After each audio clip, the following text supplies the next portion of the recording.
People often ask me, is marriage doomed? Is it a good idea? Is it even worth it? And I basically have the same answer all the time. I mean, I can't really make that decision for you, but I can challenge your assumptions about marriage. I like to look at it that it's a poor sort of representation that we have. We hear all these horror stories about all these divorces and toxic breakups and zeroing out scenarios. But basically, we're grouping every single relationship that reaches the marriage stage into one lump sum. And oftentimes, those relationships are doomed to begin with. So you're really comparing apples to oranges. If you were to separate all of the bad matches and take them out of the sample of marriages, basically all the biased ones that are going to paint a bleak picture of marriage, then what you would find is that the ones that are based on healthy individuals coming together in compatibility with good character and high values will be a much greater, almost probably pretty perfect number for success and longevity. So that's the optimistic viewpoint I want you to see. And that's what I focus on in the work that I do, is really looking at preventing those sort of disastrous marriages. If you wait to make sure and vet for your partner and your compatibility, then the likelihood is that you're going to be doing all the grunt work beforehand in order to make sure if you cross that path, then it's going to be a good ending.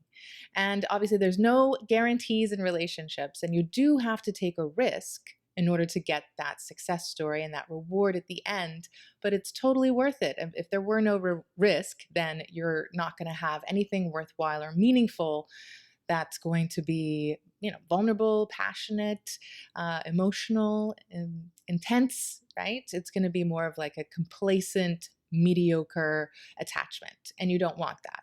So ultimately, you're basically gambling on the person's character and their commitment and their ability to keep to a promise.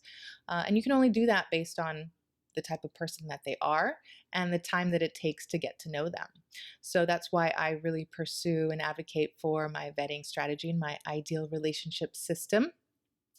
And it's interesting, the stories that I hear from people. A lot of times the bad stories, the ones that end up poorly when people are married and they get divorced, it usually boils down to either their recognition that they just pursued marriage in poor judgment, or they point out some kind of fatal flaw in their partner and blame them.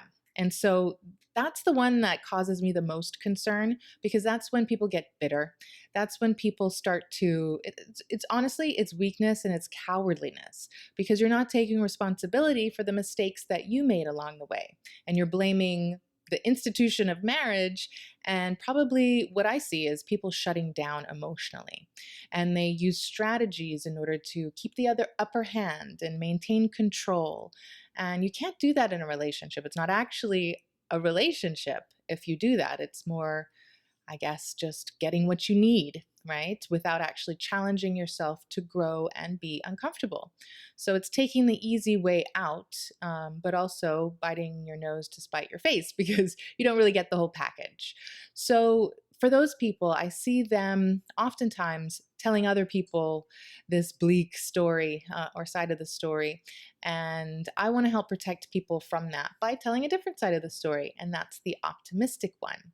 So definitely, consider that your past experiences that didn't turn out so well might not have been your fault, but you could have some responsibility in putting yourself in that situation and maybe continuing the dynamic that wasn't healthy along the way.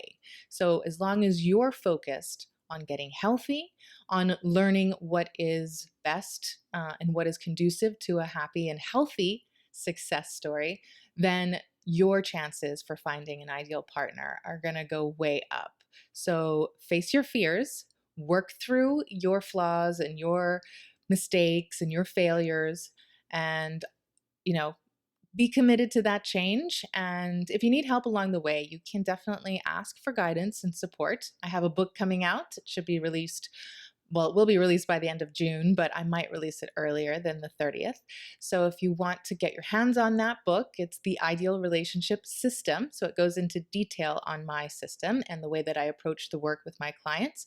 You can do so. You can jump on my list, on my email list, and the link is below for you to do that, or feel free to reach out. You can also request the 15-minute free discovery call if you want to talk about that further, or find me on Twitter or comment below. But I'll talk to you soon. Ciao.